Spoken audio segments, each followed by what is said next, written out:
केरल में 17 जुलाई को NEET entrance exam centre पर जांच के नाम पर कुछ लड़कियों के इनरवेयर्स उतरवाए जाने को लेकर बहुत बड़ा विवाद खड़ा हो गया। 17 साल की एक लड़की के पिता ने इस मामले में शामिल लोगों के खिलाफ FIR दर्ज करा दी है। नमस्कार, आप देख रहे हैं नजर टुडे, मैं हूं आपके साथ प्रज्ञा झा।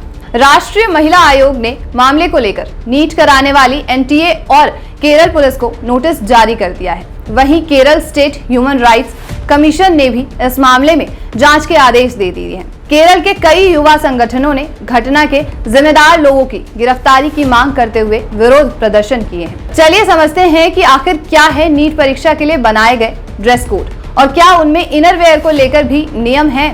पहले समझिए कि क्या है पूरा विवाद। केरल के कोलम जिले में 17 जुलाई को नीट परीक्षा आयोजित हुई थी। इस दौरान कोलम जिले के MIIT में जांच के नाम पर लड़कियों के इनरवेयर्स को उतारे जाने को लेकर एक बड़ा विवाद खड़ा हो गया। ये मामला परीक्षा के अगले दिन 18 जुलाई को तब सामने आया जब 17 साल की एक लड़की के पिता ने मीडिया से कहा कि अपना पहला नीट एग्जाम दे रही उनकी बेटी को परीक्षा से पहले जांच के दौरान इनरवेयर उतारने को मजबूर कर दिया गया था। इससे उनकी बेटी को 3 घंटे लंबी परीक्षा में बिना इनरवेयर के बैठना पड़ा। लड़की के पिता ने मीडिया से कहा है कि उनकी बेटी ने नीट बुलेटिन्स में बताए गए ड्रेस कोड के अनुसार ही कपड़े पहने थे, जिनमें से इनरवेयर के बारे में कुछ भी नहीं लिखा गया था। पीड़ित लड़की के पेरेंट्स ने दर्ज कराई थी FIR। इस मामले में 17 साल की एक लड़की के पिता ने पुलिस में शिकायत दर्ज कराई है। कोलम के SP KV रवि ने इस मामले में लड़की के पेरेंट्स द्वारा शिकायत दर्ज कराए जाने की पुष्टि की है।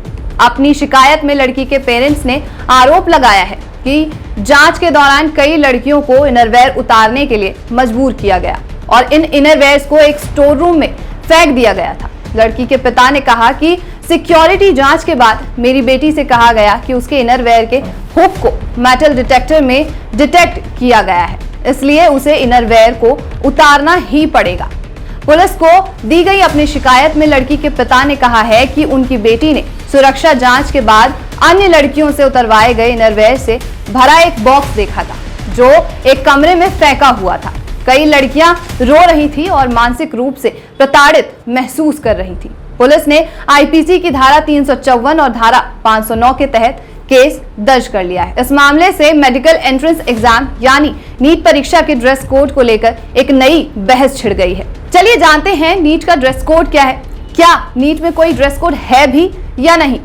तो हाँ, national eligibility cum entrance test यानी नीट के इंफॉर्मेशन ब्राउज़र 2022 में परीक्षा में शामिल होने वाले महिला और पुरुष कैंडिडेट के लिए ड्रेस कोड की जानकारी दी गई है। साथ ही इसमें परीक्षा में नहीं ले जा सकने वाली यानी प्रतिबंधित सामान की लिस्ट भी लिखी गई है।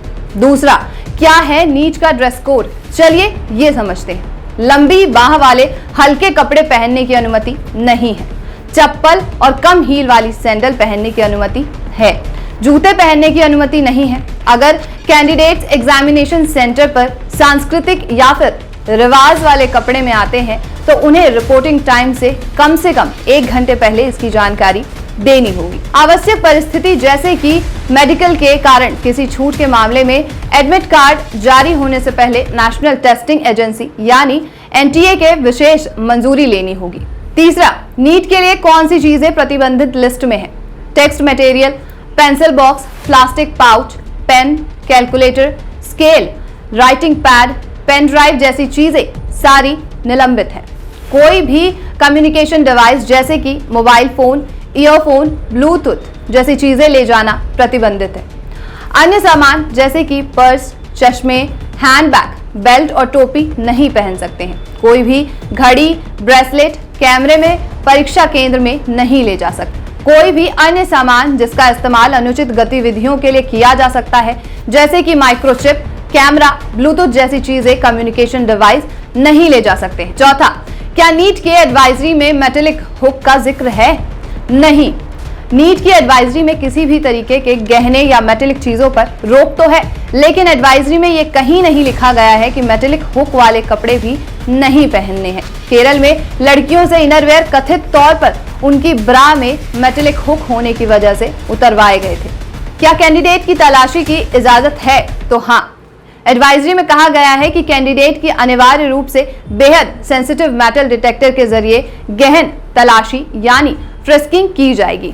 प्रतिबंधित सामानों को किसी भी परिस्थिति में परीक्षा केंद्र के अंदर ले जाने की इजाजत नहीं दी जाएगी। एडवाइजरी के मुताबिक महिला कैंडिडेट की तलाशी बंद घेरे में सिर्फ महिला स्टाफ ही करेंगी। आपको बताते चलते हैं कि 2017 में नीट में ऐसा ही एक विवाद हुआ था, जिसकी वजह से काफी बड़ा हंगामा खड़ा हुआ था। मई 2017 में केरल में नीट की एक परीक्षा केंद्र में प्रवेश से पहले कुछ फीमेल कैंडिडेट्स की इनरवेयर उतरवाने के मामले में 4 महिला टीचर को सस्पेंड कर दिया गया था। उस समय नीट की परीक्षा सीबीएसई करवाती थी। इस मामले पर सीबीएसई ने कहा था कि ये घटना कैंडिडेट्स की जांच में शामिल स्टाफ के अति उत्साह का परिणाम है। अब जब नीट की परीक्षा नेशनल टेस्टिंग एजेंसी यानी एनटीए आयोजित करवा रही है, तब भी गाइडलाइंस में कोई बड़े बदलाव नहीं दिखे हैं। राष्ट्रीय महिला आयोग ने एनटीए और केरल पुलिस को जारी किया था नोटिस। राष्ट्रीय महिला आयोग ने केरल में नीट देने आई छात्राओं के इनरवेयर उतरवाने की घटना को शर्मनाक और अपमानजनक बताते हुए नेशनल टेस्टिंग एजेंसी यानी एनटीए को मामले की निष्पक्ष जांच करने को कहा है। आयोग ने साथ ही केरल के डीजीपी को इस मामले में एफआईआर दर्ज करने और मामला सही पाए जाने पर 3 दिन के अंदर कार्रवाई की जानकारी। ऐसी ही बड़ी खबरों को देखने के लिए बने रहिए नजर टुडे।